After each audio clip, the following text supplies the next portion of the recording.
excited to be going there and talking cut off their microphone.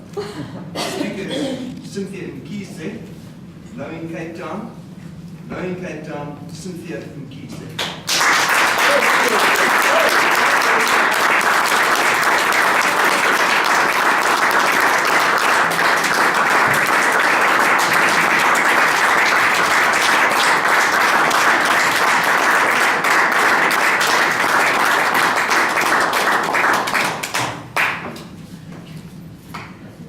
Good evening, ladies and gentlemen, Toastmasters, visitors, welcome to Cape Town.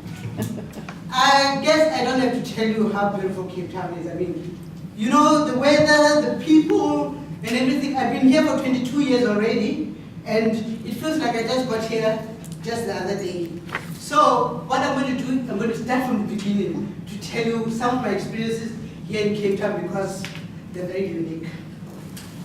I got here in 1990 and I thought the best way to know Cape Town is to walk around Cape Town. I was working in town and I was also staying in gardens, so it was a good thing to walk around, you know, just to get to know the people and what the energy was like, you know, in Cape Town.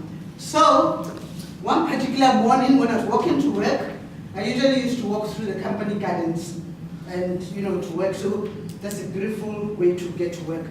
But this particular morning happened to be the morning after the night before. You have to work that one out. So my state of mind was really dicey. It was a Monday.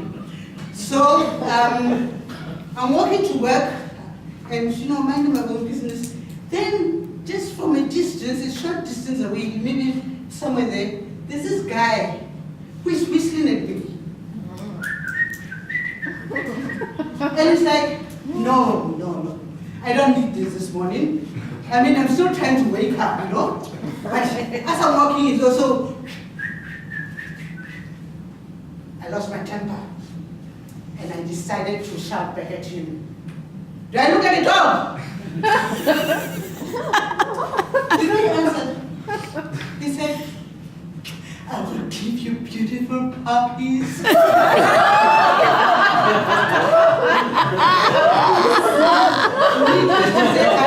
I never, you know, answer back at whistles and Next thing I tried was a taxi. Took a ride on the taxi, and now a taxi, I'm not talking about the cabs, you know, I'm talking about the taxi, the kumbi, you know, where you have the king of the taxis, not the driver that just boots. I'm talking about the gaji. The gaji is the guy that collects your money and he says anything, anytime, right? Typically he looks like this. Sometimes he'll be wearing sunglasses, puts them here. On occasion, he'll have his hat, you know, on the side, not like this. He'll be on the side with his glasses and he'll be shouting, "Mowbray Cape Town! Anyway, this one particular day, I was going to visit my cousin in UCT. So I was taking a taxi from Cape Town to Mowbray. So I got into this taxi.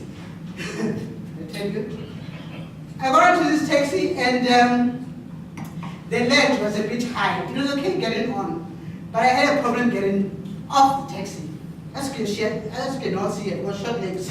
So it was quite a process, you know, getting off the taxi. So I eventually managed to get out, and I told the gaji ever so politely, because I remembered they will answer back. And I said, maybe you should organize a small stepping stone, you know, for short people like me. You know what I said? No, lady, you must go to the gym.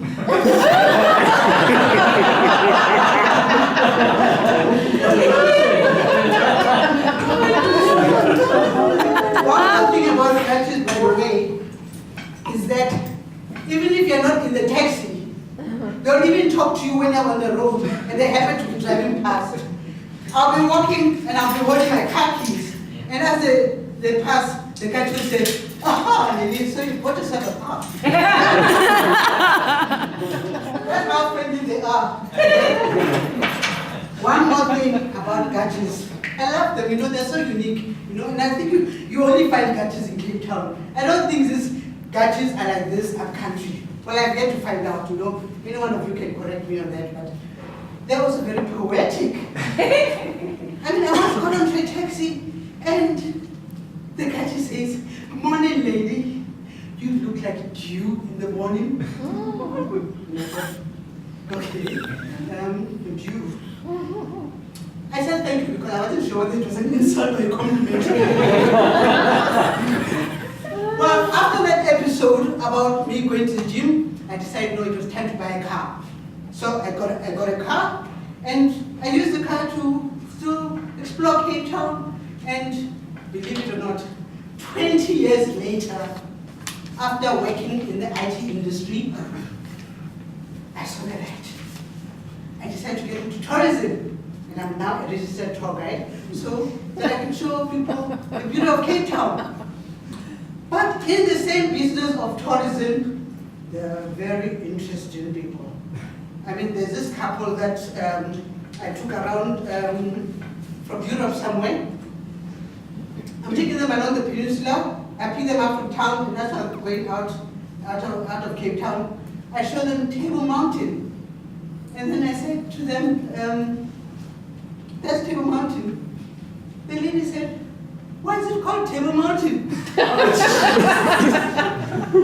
said,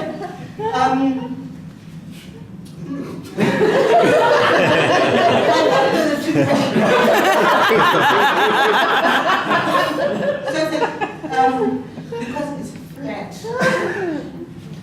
I had to restrain myself because I actually wanted to say, duh.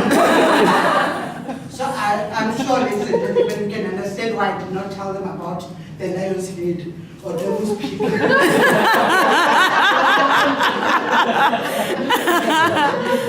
So my adventures still continue in tourism. And one more thing that I have tried to get used to is the Cape Doctor, the wind. And I've decided that the Cape Doctor is my angel coming to give me a hug. And when I get the rattle of the window, that's because my angel is still learning how to fly.